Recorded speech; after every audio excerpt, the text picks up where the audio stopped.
आपको जानकर हैरानी होगी कि पावर ट्रांसफार्मर में कोई भी मूविंग पार्ट नहीं होता है, फिर भी यह 11,000 वोल्ट को एक्सट्रीमली एक्स्ट्रा हाई वोल्टेज पर स्टेप अप और डाउन कर देता है। इसके अलावा 3 फेज इंडक्शन मोटर और भी ज्यादा हैरान करती है, क्योंकि यह भी सेम ट्रांसफार्मर की तरह ही काम करती है, लेकिन बस रोटेट करती है। सबसे पहली बार ट्रांसफार्मर सिर्फ एसी सप्लाई पर काम करता है, डीसी पर नहीं। इसे थोड़ा आगे विद कंसेप्ट समझ लेंगे। तो मिस्टर फेराडे कहते हैं कि जब आप किसी वायर में सप्लाई देते हैं तो उसमें इलेक्ट्रोमोटिव फोर्स इंड्यूस होगा। यह फोर्स अपने आसपास में एक फील्ड जनरेट करेगा जिसको मैग्नेटिक फील्ड बोलते हैं, लेकिन एसी केस में यह फील्ड बाई डायरेक्शनल होता है। कुछ ऐसी अल्टरनेटिंग करंट की वेवफॉर्म होती है, यहाँ से यहाँ तक वेवफॉर्म इंक्रीज हो रही है तो वायर में मैग्नेटिक फील्ड की स्ट्रेंथ भी बढ़ेगी। यहाँ से यहाँ डिक्रीज हो रही है तो मैग्नेटिक फील्ड की स्ट्रेंथ वापस कम होने लगेगी। यहाँ से वेवफॉर्म नेगेटिव डायरेक्शन में जाने लगेगी तो मैग्नेटिक फील्ड अपनी डायरेक्शन बदल लेगा और फील्ड की स्ट्रेंथ ठीक पॉजिटिव साइड के ऑपोजिट होगी।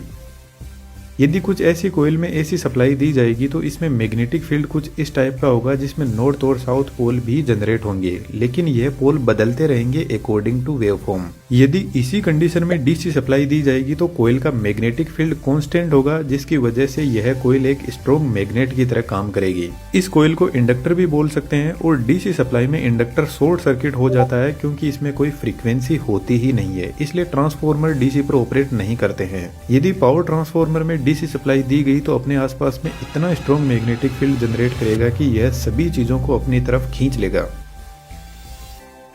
यदि इस कोयल के पास में हम सेम दूसरी ठीक ऐसी ही कोयल लेकर आएंगे तो यह मैग्नेटिक फील्ड लाइन दूसरी कोयल को कट करेगी, जिससे इस कोयल में भी एक फोर्स जनरेट होगा जिसको इलेक्ट्रोमोटिव फोर्स बोलते हैं, इन शॉर्ट ईएमएफ, और वोल्टेज का दूसरा नाम इलेक्ट्रिक फोर्स ही होता है। यहाँ जो मैग्नेटिक फील्ड लाइन है इनको टेक्निकल लैंग्वेज में फ्लक्स लाइन बोलते हैं और इस प्रक्रिया को इलेक्ट्रोमैग्नेटिक इंडक्शन बोलते हैं, जिससे पावर ट्रांसफर होती है। तो एक तरीके से वायरलेस पावर ट्रांसफर हो रही है और इसी कंसेप्ट को यूज में लेकर वायरलेस चार्जर भी बने हैं। आपको जानकर हैरानी होगी कि वायरलेस चार्जर फोन में एसी सप्लाई ही बेचते हैं, जबकि हमारा स्मार्टफोन डीसी पर ऑपरेट करता है। ऐसा कैसे हो सकता है? रीजन फाइंड आउट करके कमेंट में जरूर से लिखना। पावर ट्रांसफार्मर की आयरन की कोर में कुछ ऐसी छोटी छोटी पत्तियां होती है और इन सभी ब्लेड्स पर वार्निश की कोटिंग की जाती है। इसके पीछे का रीजन थोड़ा आगे समझेंगे। और सभी ब्लेड को एक साथ जोड़कर फिर से दोनों साइड में इम्प्रेग्नेटेड पेपर की कोटिंग की जाती है, जो एक इंसुलेटर की तरह काम करता है,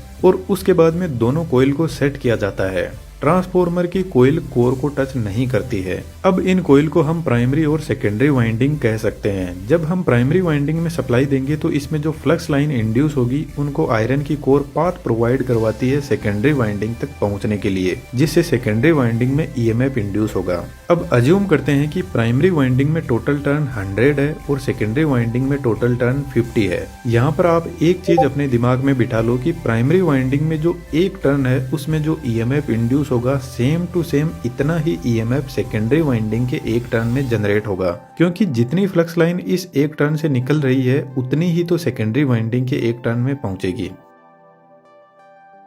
तो अब यदि हम सेकेंडरी वाइंडिंग पर फोकस करें तो सभी के सभी टर्न सीरीज में कनेक्टेड है और सेकेंडरी वाइंडिंग में जो वोल्टेज हमें मिलेगा वह सभी टर्न्स में जो वोल्टेज इंड्यूस हो रहा है उसी का टोटल तो होगा। तो सेकेंडरी वाइंडिंग का वोल्टेज यानी ईएमएफ इक्वल होगा सेकेंडरी वाइंडिंग के टर्न्स के।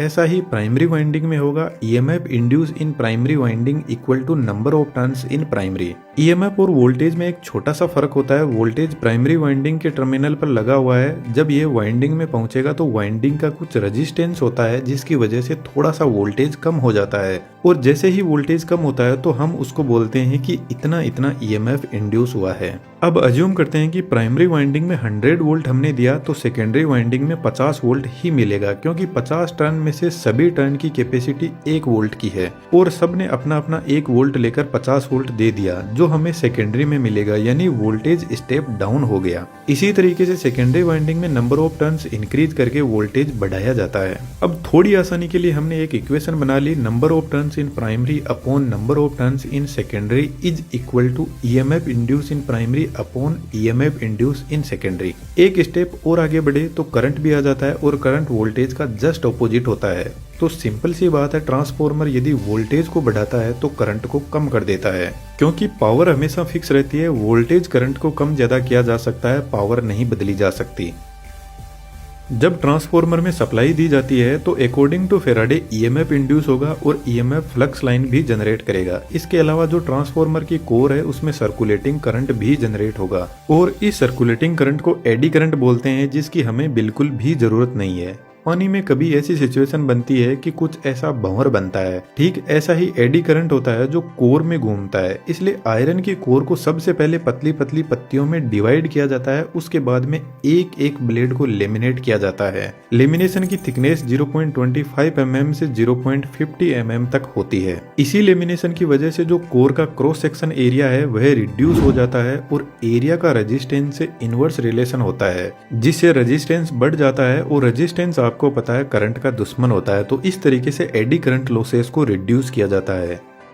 पावर ट्रांसफॉर्मर में जो आयरन की कोर होती है वह एक्चुअल में cold rolled green oriented silicon steel की बनी होती है, जो हिस्ट्रीसिस लॉसेस को रिड्यूस करती है। हिस्ट्रीसिस लॉसेस मैग्नेटिक फील्ड की डायरेक्शन बार बार चेंज हो रही है, इसी की वजह से इंड्यूस होते हैं। और आपको पता है जो ट्रांसफॉर्मर में हमिंग नॉइज सुनाई देती है वह इसी मैग्नेटिक फील्ड के बार बार चेंज होने की वजह से सुनाई देती है, जिसको मैग्नेटोस्ट्रिक्शन बोलते हैं। इस मैग्नेटोस्ट्रिक्शन की वजह से ट्रांसफॉर्मर की कोर एक्सपेंड और कॉन्ट्रैक्ट होती है, जो एक हमिंग नॉइज जनरेट करती है।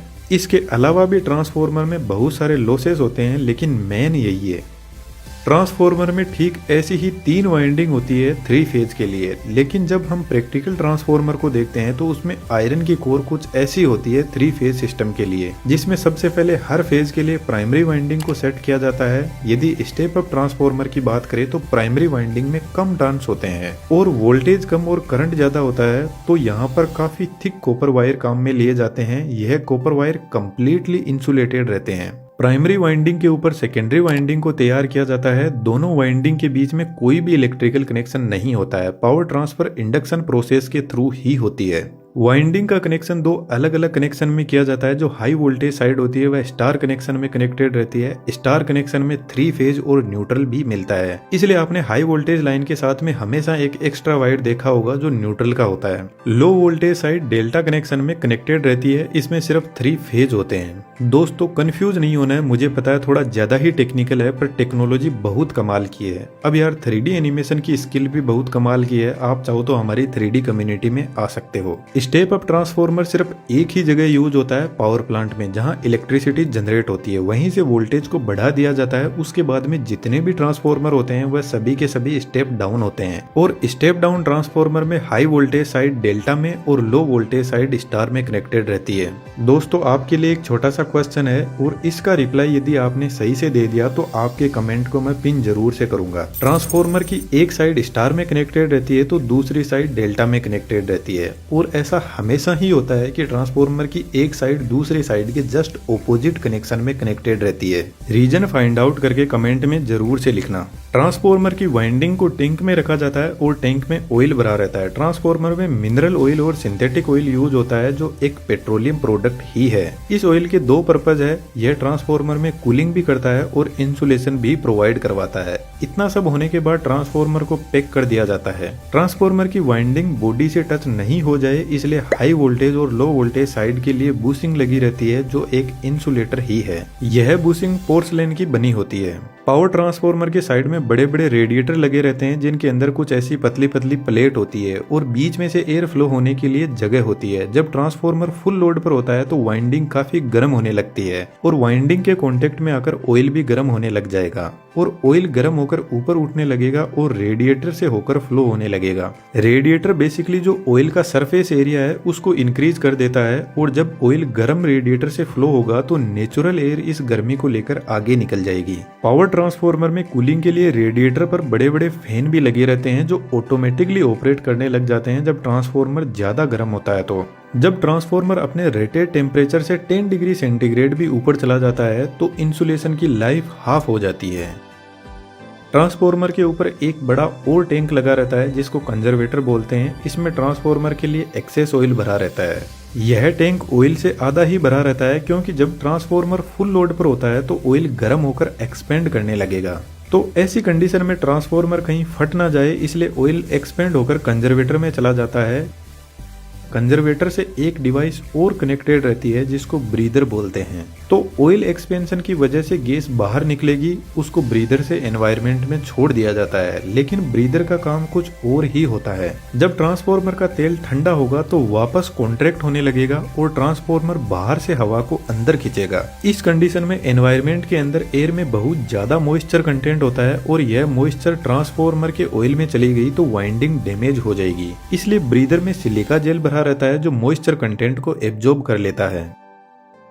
कई बार ऐसा भी हो सकता है कि ट्रांसफार्मर ओवरलोड की वजह से वाइंडिंग इंसुलेशन डैमेज हो जाता है और ऑयल में बबल्स क्रिएट होने लगते हैं और इन बबल्स की वजह से ट्रांसफार्मर में बहुत सारी गैसेस इंट्रोड्यूस होती है और ट्रांसफार्मर टैंक का प्रेशर बढ़ने लगता है। तो कंजर्वेटर और ट्रांसफार्मर टैंक के बीच में एक रिले लगी रहती है जिसका नाम बखोल्स रिले है। यह रिले पूरी की पूरी ऑयल से भरी रहती है और इस रिले के अंदर एक ट्यूब होती है जो एक एंगल पर कुछ इस तरीके से सेट रहती है और इसके अंदर मरकरी भरा रहता है और मरकरी आपको पता है एक कंडक्टिंग मेटल है। तो ट्रांसफार्मर टैंक में प्रेशर बढ़ने की वजह से टैंक में गैस जनरेट हो रही है, वह इस रिले में आने लगेगी और ऑयल धीरे धीरे कम होने लगेगा। इस प्रेशर की वजह से यहाँ पर लगा फ्लोट भी स्ट्रेट होने लगेगा जिसकी वजह से फ्लोट से जुड़ी मरकरी इन दोनों कॉन्टेक्ट के बीच में कनेक्शन बना देगी और एक जबरदस्त अलार्म बजने लगेगा। अलार्म को सुनकर जीएसएस में बैठा हुआ जूनियर इंजीनियर ट्रांसफार्मर को ट्रिप कर देगा। लेकिन मान लो कि अलार्म काम ना करे तो बखोल्स रिले के अंदर सेम ऐसी ही एक ट्यूब और होती है।